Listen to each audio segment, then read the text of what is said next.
Gece xəlvəşkəmizə sevgili yan gelmişidi. Ayşe yanmış güzü yaydan da güzel nazlı car gelmişidi. Selam aydılar, selam gül yanağınla bulup etmişti ayı.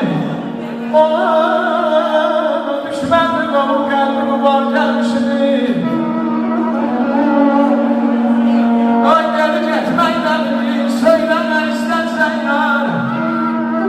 Bir bulsa istedim ondan yeri var gelmişidi.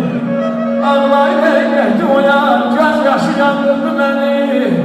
Onlara yalnızca musal şener gelmişidi. Ey nizami eyledi birden ayrı gördüm ayağım.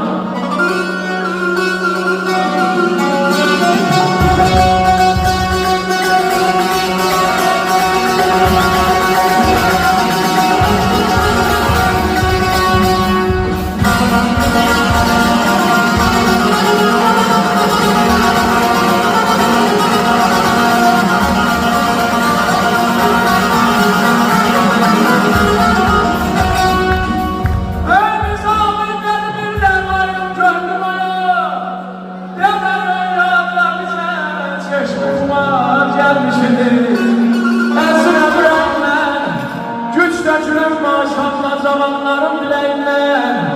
Yeniden bu yerde bu mekanda ay güzel kardeş, bir hazırla geçir yüreğimle.